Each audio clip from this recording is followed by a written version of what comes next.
दोस्तों स्वागत है आपका हमारे यूट्यूब चैनल एशियन क्लास में। दोस्तों आज मैं आपको कुछ ऐसे क्वेश्चन नंबर सिस्टम के कराने वाला हूं जो काफ़ी इम्पोर्टेंट है। कुछ क्वेश्चन मैंने एच डी यादव बुक से उठाए हुए हैं जो काफ़ी लेंथी उस बुक में दिए हुए हैं और मैं आपको बहुत ही शॉर्ट पैटर्न से उनको बताने वाला हूं, क्योंकि ये जो क्वेश्चन है अगर आप रेलवे की तैयारी कर रहे हो और शायद इस साल तो 2020 नहीं 2021 के स्टार्टिंग में रेलवे का एग्ज़ाम हो जाएगा आपका। 2020 की तो मैं नहीं कह सकता क्योंकि कोरोना चल रहा है, लेकिन ये बहुत ही ज़्यादा इंपॉर्टेंट पैटर्न है। अगर आप इसको समझ लेते हो तो कई टाइप के क्वेश्चन एक ही पैटर्न से आप कर पाएंगे। ठीक है, तो आपका ज़्यादा मैं टाइम वेस्ट नहीं करूँगा, सीधा चलूँगा उन क्वेश्चन्स की तरफ। तो चलिए मैं एक क्वेश्चन आपको स्क्रीन पर छोटा सा दिखाई देगा, वो आपको कैसे सॉल्व करना है वो देखिए। क्वेश्चन है आपका 5 लगातार संख्याओं का योग 55 है तो सबसे बड़ी संख्या बताइए। अब बड़ी समस्या होती है इस प्रकार के क्वेश्चन में कि 5 लगातार संख्या। तो जब हम स्टार्टिंग में इसको बचपन में किया करते थे तो हम क्या करते थे, 5 लगातार का संख्या लिखते थे। एक लिखते थे x, दूसरा x+1, तीसरा x+2, चौथा x+3, पाँचवा x+4। अब भाई इनको ऐड करना, फिर माइनस करना, फिर इक्वल में आपका 55 लिखना, फिर जो x की वैल्यू आई फिर उसको पुट करना, तो काफ़ी टाइम लग जाता था आपका। इसलिए मैं आपका बहुत ही बेहतरीन तरीके से पूरा का पूरा टाइम बचाने वाला हूँ। कैसे? आपसे कहा है कि 5 लगातार संख्याओं का जो टोटल है वो 55 है। तो आपको कुछ नहीं करना है कि टोटल कितना है आपका 55 है तो आपको 55 ही यहाँ लिख देना है। ठीक है, और संख्याएं कितनी है 5, तो 5 से ही डिवाइड कर देना है। तो कितना आ गया यहाँ पे 11। तो मिडिल वाली वैल्यू आपकी आ चुकी है। अब इससे एक इधर जाए तो 12, इससे एक कम करें तो 10, इससे एक ज़्यादा करें तो 30, इससे एक कम करें तो 9। तो आपकी पाँचों संख्याएं आ चुकी हैं। आप सेकंड्स में इनको निकाल पाएंगे। तो आपको बताइए ये ट्रिक कैसा लग रहा है, तो जल्दी से लाइक कर दीजिए। आगे हम बढ़ते हैं और देखते हैं। ठीक है, अब देखिए ये तो सिंपल था भाई। अगर इन्हीं क्वेश्चन में आपसे पूछ ले कि सम, विषम, वर्ग, घन, आप सभी निकाल पाएंगे। देखिए कैसे। अगला क्वेश्चन कह रहा है कि 3 लगातार सम संख्याओं का योग 162 है तो सबसे बड़ी संख्या बताइए। सबसे छोटी भी पूछ सकता है, सबसे बड़ी दूसरी, सबसे छोटी दूसरी पूछ सकता है, कुछ भी पूछ सकता है। ठीक है, आपसे कहा है कि 3 लगातार सम संख्याओं का योग 162 है। देखिए यहाँ करते हैं, 3 सम संख्याओं का योग कितना है 162 है। ठीक है, संख्याएं कितनी है 3।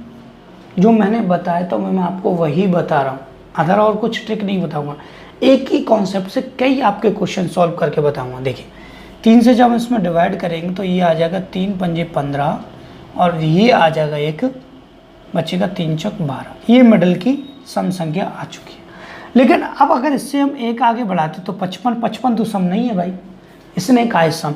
तो 54 से आगे जो 54 से आगे सम संख्या होती है वो 56 होती है और 54 से 52 होती है। आपकी तीनों संख्याएं आ चुकी है। आपसे पूछा सबसे बड़ी, तो आप सबसे बड़ी संख्या आसानी से बता सकते हैं। ये आप निकाल सकते हैं सम संख्याएं। आगे बढ़ते हैं, विषम कैसे करेंगे। ठीक है, जल्दी से बताइए मुझे कमेंट करके आपको मेरा ये ट्रिक कैसा लग रहा है और अपने दोस्तों के पास वीडियो को शेयर करते रहिए। चलिए आगे कह रहा है वो कि 4 लगातार विषम संख्याओं का योग 336 है तो सबसे बड़ी दूसरी संख्या बताइए। ठीक है, 4 लगातार विषम संख्याओं का योग कितना है 336 है। देखिए यहाँ 336 कितनी संख्या है 4। ठीक है, जब हम इसमें डिवाइड करेंगे 4 से डिवाइड करेंगे तो 4 अट्टे 32 हो गया। ठीक है, और एक 4 चक 16 हो गया। लेकिन अगर यहाँ देखें तो ये आपकी सम है, उसने पूछा विषम 4। तो यहाँ देखें इससे आगे एक विषम कितनी होगी 85, इससे कम 83। तो अभी तो भाई 2 ही हैं, अभी हमें 2 लेनी तो 87 और यहाँ 81। ठीक है, ये आपकी 4 संख्याएं आ चुकी हैं 81, 83। ये तो आपकी सम है, क्रॉस हो जाएगी। ये आपकी 85 और ये आपकी 87। उसने पूछा दूसरी सबसे बड़ी पहली कौन सी, ये दूसरी 85। तो आपका आंसर आ जाएगा 85। कितना सिंपल है, एक ही ट्रिक से सभी को सॉल्व करें। ठीक है, जल्दी से लाइक कर दीजिए वीडियो को, आगे हम बढ़ते हैं। देखिए देखिए नंबर सिस्टम के कुछ ऐसे भी क्वेश्चन होते हैं जिनका हम अंदाज़ा भी नहीं लगा, गर्मी काफ़ी है, अंदाज़ा भी नहीं लगा सकते कि वो ट्रिक से हो सकते हैं। लेकिन कुछ ऐसे क्वेश्चन भी हैं जिनमें कोई ट्रिक काम नहीं करती, आपको कॉन्सेप्ट के जरिए उनको समझना होगा। और ऐसे क्वेश्चन एग्जाम में डाले जाते हैं जिसमें बच्चा कंफ्यूज हो जाता है और उसको ट्रिक से करने की कोशिश के चक्कर में काफ़ी टाइम अपना वेस्ट कर देता है। चलिए अब स्क्वायर वाले देखते हैं। उसने कहा कि 3 लगातार सम संख्याओं के वर्गों का योग 596 है, तो सबसे छोटी संख्या बताइए। 3 लगातार सम संख्याओं के वर्गों का योग, अब भाई वर्गों के योग की बात कर रहा है। अगर भाई हम इसको वैसे करते तो 3 लगातार सम संख्याओं के वर्गों का योग निकालते निकालते तो मैं बता रहा हूँ आप लोग पागल ही हो जाते, क्योंकि 3 लगातार सम संख्याएं हो जाती, फिर इनके वर्गों का आप योग करते तो कितनी समस्याएं आ जाती भाई। इन्हीं सभी समस्याओं को दूर कर रहा हूँ मैं अब आपकी, जैसे डॉक्टर बीमारियाँ दूर करता है, मैं आपके मैथ की टेंशन दूर कर रहा हूँ। देखिए 596 यहाँ दिया हुआ है, कितना 596, ठीक है। टोटल जो संख्या है वो आपकी वो कितनी दी है, 3 लगातार, तो 3 का यहाँ पे इसमें डिवाइड करता है। मैं आपको जो बताता हूँ उसी कॉन्सेप्ट के जरिए उसी ट्रिक से मैं आपको बता रहा हूँ। देखिए यहाँ से अब इसको देखें तो 3 एकम 3, कितना बचा, 3 नाम 27, ठीक है, कितना बचा 2, 3 अट्टे 24, ठीक है। अब देखिए 2 बचा, उससे आपको कोई मतलब नहीं, यहाँ जो शेषफल बचेगा उससे तो कोई मतलब रखना ही नहीं है भाई। ये 198 हो गया। अब देखते हैं 198 किसके आसपास का स्क्वायर है भाई, सम का 14 का, 14 का स्क्वायर 196, तो यहाँ 14 का ये स्क्वायर है, तो एक संख्या तो भाई 14 आ गई। एक उससे बड़ी देखे तो आपकी 16 आ गई, इससे छोटी देखे तो आपकी 12 आ गई। तो तीनों संख्याएं आपकी आ चुकी हैं जिनके वर्गों का स्क्वायर कितना था, 596। अब देखिए प्रूफ करके बताते हैं। एक 12 का स्क्वायर 144, ठीक है, थोड़ा सा यहाँ क्वेश्चन 144, यहाँ 196 और 256, यहाँ 16 का 6 और ये हो जाएगा 10 और 5 19 का 9, ये 596 आपका, ठीक है। अब ये तो भाई स्क्वायर की बात थी, सम की बात थी, विषम की बात थी, ओनली प्राकृतिक संख्याओं की बात थी। अब मुझे बताइए आपको एक ही ट्रिक से सभी का सॉल्यूशन बता रहा हूँ कि नहीं बता रहा हूँ, तो जल्दी से क्लैप करके वीडियो को लाइक कर दीजिए। ऐसा वीडियो आपको फिर देखने के लिए नहीं मिलेगा। आगे चलते हैं, अब बात करते हैं घन की भाई। इसको भी हम ऐसे ट्रिक से बताएंगे। देखिए कुछ 4 लगातार संख्याओं के घनों का योग 1196 है, तो सबसे छोटी और सबसे बड़ी संख्या का अंतर बताइए। अब भाई घन वाला क्वेश्चन आ चुका है, तब तक तो हमने अभी तक स्क्वायर वाले किए थे भाई, हम घन वाला भी कर लेते। 4 लगातार संख्याओं का 1196, ठीक है, तो 4 का भाग दे दो ना भाई। जो मैं बता रहा हूँ एक ही ट्रिक से कितने क्वेश्चन मैं आपको बता रहा हूँ। देखिए 4 से जब हम इसको क्रॉस करेंगे तो 4 दूना 8, 3 बचा, 4 नाम 36 और 4 नाम 36, 299 आ गया। अब बड़ी कन्फ्यूजन भाई, कन्फ्यूजन वाली वैल्यू आ चुकी है 299। अब हमें क्या करना है, कुछ नहीं करना, जो मैं आपको बताता हूँ वही करना। देखिए कैसे, यहाँ से अगर देखें तो 5 का क्यों कितना होता है 125, 6 का 216, 7 का 343। तो अगर यहाँ पे थोड़ा सा हम इसको समझें कि 6 का तो होता है भाई 216,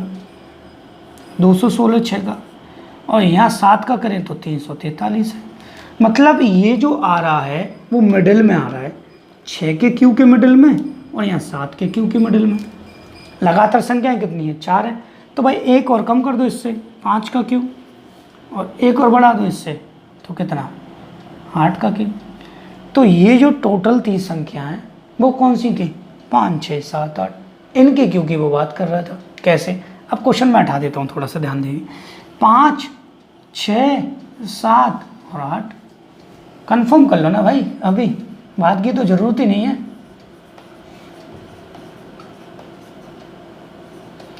आप टोटल करना जानते कर लेना, बिल्कुल सही है। 1196, बड़ी मेहनत से ट्रिक बनाई है मैंने, एक ही ट्रिप से इतने क्वेश्चन कराएं। देखिए यहाँ से अब आप चेक करके देखिए 1196 टोटल हो रहा होगा, लेकिन पूछा उसने ये नहीं है, पूछा उसने कि सबसे बड़ी संख्या और सबसे छोटी संख्या का अंतर बताइए। तो 8 और 5 में अंतर कितना है भाई, 3 है, आंसर आ गया आपका। अब एक ट्रिक से इतने क्वेश्चन मैंने आपको बता दिए हैं। अब मैं देखता हूं कि अब आगे आपको क्या करना है, अब आपको क्या सीखना है। कुछ ऐसे क्वेश्चन मैं आपको बताने वाला हूं जो कि काफ़ी इम्पोर्टेंट है। तो मैंने क्वेश्चन वो ले लिए हैं, इनको समझना है विद ट्रिक, बहुत ही अच्छी कॉन्सेप्ट के साथ। ठीक है, देखिए यहाँ से मैं आपको एक क्वेश्चन पढ़ के बताता हूँ, आप उसको दिमाग लगा के कीजिएगा। ठीक है, अब इसी क्वेश्चन को कैसे उसने घुमा के पूछा था वो मैं आपको बताता हूँ। देखिए क्वेश्चन है, उन 3 क्रमागत संख्याओं का गुणनफल क्या होगा जिनका योग 15 है। अब बड़ी समस्या भाई कि 3 क्रमागत संख्याओं का गुणनफल क्या होगा जिनका योग 15 है। तो भाई पहले तो संख्याएं या पता हो, फिर उनका गुणनफल करेंगे तब आंसर आएगा। तो संख्या कैसे निकालेंगे, जो भी मैंने आपको ट्रिक बताई है कि 3 लगातार संख्याओं का योग कितना है, 15 है। तो 3 से डिवाइड कर दो ना, कितना आ गया 5। तो एक 5 हो गई, एक आपकी 6 हो गई, ये आपकी 4 हो गई ना। उनका उसने गुणनफल पूछा, बहुत ही सिंपल करा रहा हूँ मैं आपको। देखिए 4 पंजे 20, 20 का 6 में 120 आ गया आंसर। कितना सिंपल था करना। x मानो, फिर उसमें 1 जोड़ो, फिर सेकंड में x+2 करो, काफ़ी टाइम लग जाता है भाई। इसीलिए तो आपके लिए ये इंपॉर्टेंट वीडियो में लेके आया हूँ, और फिर भी आप लाइक ना करें तो बेकार है मेरा पढ़ाना।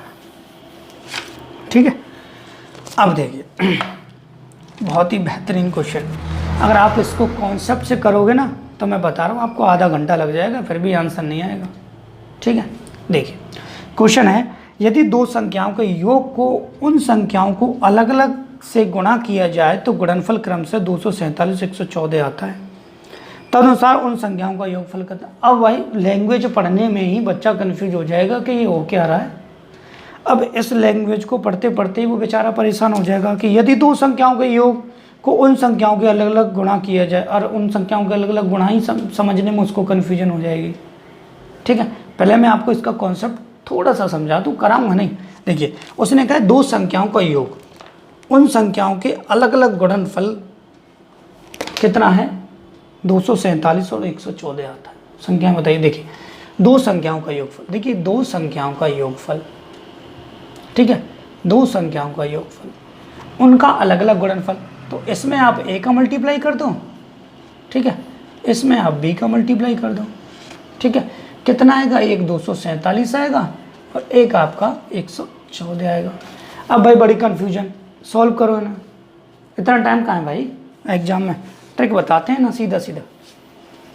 देखिए गुणनफल की अलग अलग की बात कर रहा है तो सीधा सा मतलब है कि कोई एक ऐसी वैल्यू होगी जो कॉमन होगी, और जो कॉमन होगी भाई वो फैक्टर के रूप में हमको दिखाएगी।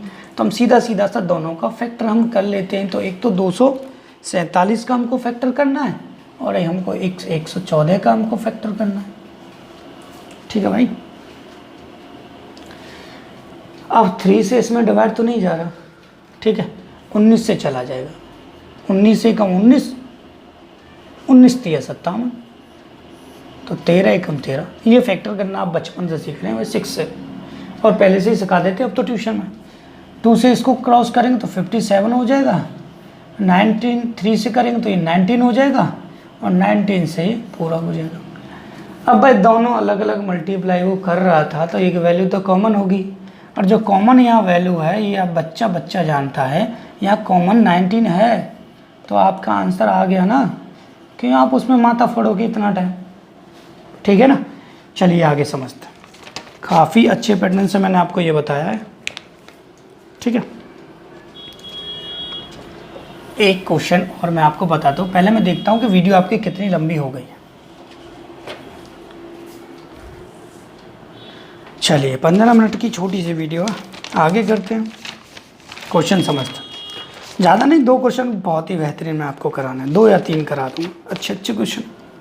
देखिए क्वेश्चन है 71 तथा एक, अब देखिए ट्रिक कहाँ काम आती है कहाँ नहीं काम आती, वो मैं आपको डिफरेंस समझाता हूँ। 71 तथा एक अज्ञात संख्या के गुणनफल में 47 जोड़कर नई संख्या प्राप्त की जाती है। उस नई संख्या को 7 से विभाजित करके 98 भागफल प्राप्त किया जाता है। तदनुसार उस अज्ञात संख्या का गुणज बताइए। अब भाई उस अज्ञात संख्या को नहीं पूछा, उसका गुणज पूछा है। ध्यान से देखिए, पहली बात तो लैंग्वेज पढ़ने में ही बच्चे को 1 मिनट लग जाता है, फिर उसको समझना 2 मिनट वो खा गया, 3 मिनट में कहाँ क्वेश्चन करोगे। इसलिए आप याद रखो कि मैथमेटिक्स ऐसा सब्जेक्ट है जो आप प्रॉपर तरीके से अगर करना चाहते हैं तो प्रैक्टिस कीजिए, प्रैक्टिस कीजिए, प्रैक्टिस कीजिए और तब जाके टेस्ट क्वालिफाई कीजिए। ठीक है, देखिए इसने कहा है कि 71 में एक अज्ञात संख्या का मल्टीप्लाई किया जाता है। अज्ञात संख्या n ले लीजिए, ठीक है, उसमें उसके गुणनफल में, अज्ञात संख्या के गुणनफल में कितना जोड़ दिया इसने भाई? 47 जोड़ दिया और जो संख्या बनी उसमें 7 से डिवाइड दे दिया। बहुत ही सिंपल है, कॉन्सेप्ट है ये, और ये ट्रिक से नहीं होगा, ये आप ध्यान रखें। ठीक है, जहाँ ट्रिक की जरूरत पड़ती है आप वहीं ट्रिक लगाएं, ऐसा ना करके कॉन्सेप्ट से होने वाले क्वेश्चन में भी आप ट्रिक घुसने की कोशिश करें तो नहीं हो पाएगा। ऑप्शन ही ऐसे होते हैं। तो कितना आ जाए? 98 आ जाता है। सिंपल था ना, 98 आ गया।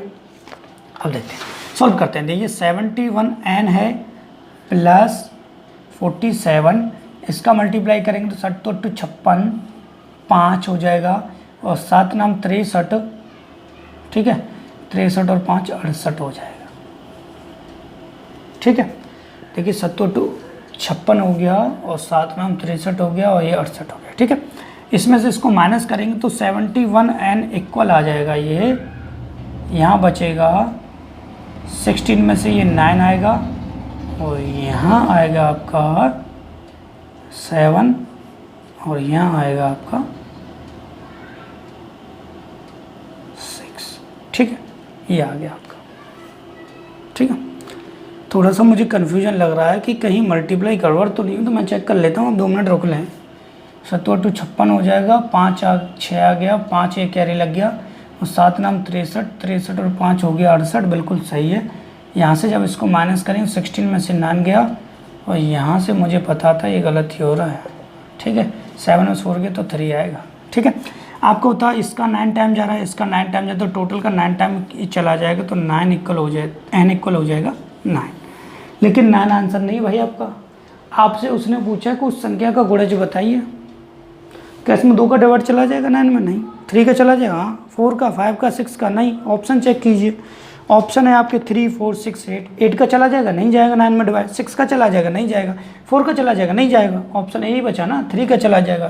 तो आंसर क्या आ जाएगा? 3 आ जाएगा, क्योंकि उस संख्या का गुणज आपसे पूछा है। अब डायरेक्ट ऑप्शन 9 हो तो नहीं होगा भाई, कन्फ्यूजन में मत जाइए, होगा ही नहीं। 9 तो खुद उसका गुणज है भाई, 9 भी गुणज है। चलिए आगे देखते हैं और अच्छा क्वेश्चन करते हैं। आप ट्रिक से करते हैं। ठीक है, ये कॉन्सेप्ट वाला क्वेश्चन था, इसमें आप ट्रिक लगाने की कोशिश ना करें, नहीं तो और ज़्यादा कंफ्यूज हो जाएंगे, आंसर नहीं निकाल पाएंगे। देखिए बहुत ही अच्छा क्वेश्चन। देखिए 2 शून्योत्तर संख्याएं ऐसी हैं कि उनका अंतर उनके योगफल तथा उनके गुणनफल, उनका अंतर उनका योगफल तथा उनका गुणनफल 1, 5, 36, 15 और 36 के रेशियो में है, तदनुसार उन संख्याओं का योगफल आप बताइए। अब भाई बड़ी कन्फ्यूजन। देखिए यहाँ रेशियो दिया हुआ है, समझते। ठीक है, देखिए थोड़ा सा समझेंगे फिर डायरेक्ट इसको हम करेंगे। देखिए 2 शून्योत्तर ऐसी है जिनका अंतर, 2 संख्याएं सपोज कीजिए x - y, इनका डिफरेंस कितना है? 1 है। ठीक है, उनका जो टोटल है वो कितना है आपका? 5 है। रेशियो में, रेशियो में आप याद रखें, रेशियो में आप इसको z ले सकते हैं, n ले सकते हैं, कुछ भी ले सकते हैं, लेकिन मैं ले नहीं रहा हूँ और लेंथी नहीं करना हूँ आपके लिए। ठीक है, और फिर उनका जो मल्टीप्लिकेशन है वो कितना रेशियो? 36 है। ठीक है, यहाँ देखते हैं, आप इसको समझते हैं। देखिए यहाँ से हम x और y की वैल्यू फाइंड कर सकते हैं। तो ये 2x इक्वल कितना आ जाएगा? 6। तो 2 से हम क्रॉस करेंगे तो x इक्वल 3 आ जाएगा और y इक्वल आ जाएगा 2। ठीक है, इन दोनों का जो मल्टीपल है वो कितना है? 36, क्योंकि ये रेशियो में आई है अभी वैल्यू। तो यहाँ जो इनका जो मल्टीपल है वो कितना है? 6। 6 कितने के इक्वल हो जाएगा? 36। चाहे उसको क्रॉस करेंगे तो एक रेशियो की वैल्यू कितनी आ जाएगी? 6 आ जाएगी। ठीक है, और हमसे जो पूछा है, उसने हमसे पूछा है कि उन दोनों संख्याओं का योगफल हमें बताइए। तो दोनों संख्याओं का योगफल हम बताएंगे भाई जब आपको करा रहे हैं तो।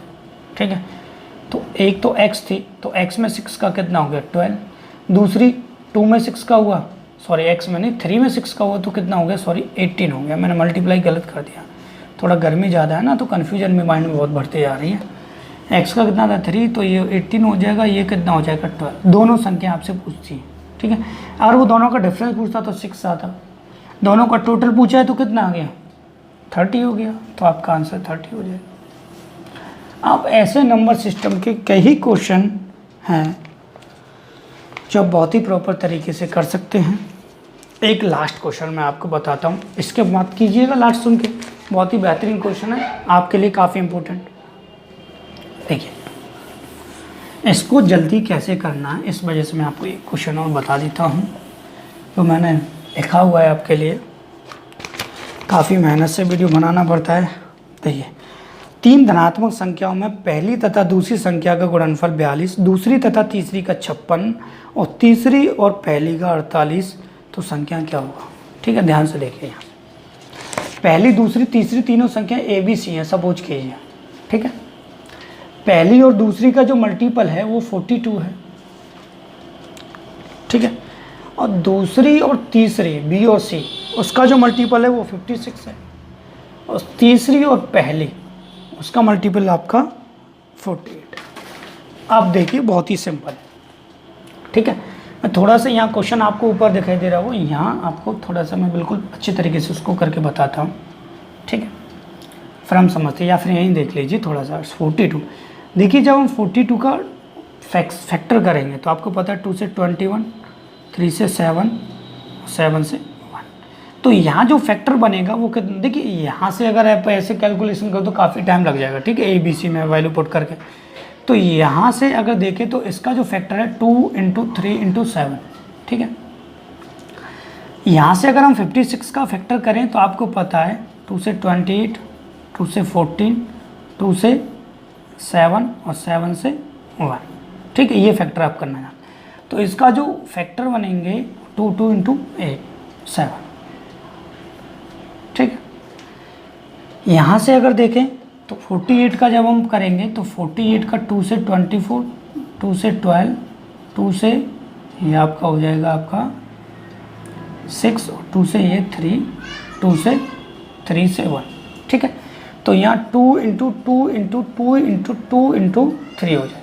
ठीक है, यहाँ से अगर देखें तो B और C से ही आप पता कर लेंगे, पहले और दूसरे में देखिए 7 कॉमन है, तो B भी दोनों में कॉमन है, तो B की वैल्यू आपकी आ गई 7। ठीक है, अब मैं थोड़ा सा क्वेश्चन यहाँ से हटा देता हूँ, ध्यान से देखिए, यहाँ 7 है, यहाँ भी 7, तो आप इनका मल्टीपल कर लीजिए, ये 6 × 7 हो गया, ये 8 × 7 हो गया। ठीक है, यहाँ दोनों में A और B है, A और B हो रहा है। ठीक है, यहाँ B है, B सेम है दोनों में, तो यहाँ भी सेम है 7, तो B की वैल्यू तो 7 आ चुकी है, ये यहाँ से कंफर्म हो गया। दूसरा A है इसमें, तो A की वैल्यू आपकी 6 हो गई, ये भी आप कन्फ्यूजन ना लें। ठीक है, यहाँ अगर इसको देखें तो हम 6 × 8 इसको कर सकते हैं, 6 × 8 हम कर सकते हैं। A की वैल्यू 6 है तो C की वैल्यू कितनी होगी, 8 होगी। अब ऐसे माइंड में ही इसको कैलकुलेट कर सकते थे बहुत ही आसानी तरीके से, लेकिन आपको फैक्टर आने चाहिए, क्योंकि कुछ क्वेश्चन नंबर सिस्टम के ऐसे हैं। देखिए मैं आपको बताऊं, आप टाइम एंड डिस्टेंस को ट्रिक से कर सकते हैं, रेशियो को ट्रिक से बना सकते हैं, कई चीज़ें हैं मैथमेटिक्स को आपको ट्रिक से कर सकते हैं, लेकिन कुछ एलजेब्रा के क्वेश्चन ऐसे हैं जिनको हम ट्रिक से नहीं कर सकते, कुछ नंबर सिस्टम के क्वेश्चन ऐसे हैं ट्रिक से नहीं कर सकते। ठीक है, तो ये चीज़ें आप याद रखिए कि सब कुछ ट्रिक से नहीं होगा। जो ट्रिक से था वो मैंने आपको वीडियो के स्टार्टिंग में ही सिखा दिया था कि आपको कैसे कॉन्सेप्ट लगाना है, कैसे आपको ट्रिक लगानी है। तो आप मुझे बताइए आपको मेरा ये वीडियो कैसा लग रहा है। आपसे फिर से मैं कहना चाहूँगा, आपसे प्लीज़ मैं रिक्वेस्ट करता हूँ कि आप मेरी वीडियो को लाइक किया करें और मेरे चैनल को सब्सक्राइब करें और वीडियो को शेयर किया करें, जिससे कि सब्सक्राइब बढ़ जाएँ। काफ़ी टाइम हो गया है, सब्सक्राइबर बहुत कम है। वीडियो अच्छी हैं, कुछ बेकार भी हैं, तो बेकार वीडियो तो आप ना देखें तो मैं खुद नहीं कहना चाहूँगा, लेकिन जो अच्छी वीडियो हैं उन पर अच्छे व्यू आ जाते हैं। अगर आपको अच्छा लगता है तो वीडियो को लाइक कर दिया करें और कमेंट ज़रूर किया करें कि आपको वीडियो कैसा लग रहा है। अगर बेकार बना रहा हूँ तब भी मुझको बताएं, मैं आगे अच्छा बनाने की कोशिश करूँगा, लेकिन हिम्मत नहीं हारूँगा, आपको मैं सिखा कर ही रहूँगा। तो आपसे फिर मैं कहना चाहूँगा, प्लीज़ सब्सक्राइब करें चैनल को, and thank you for watching my video.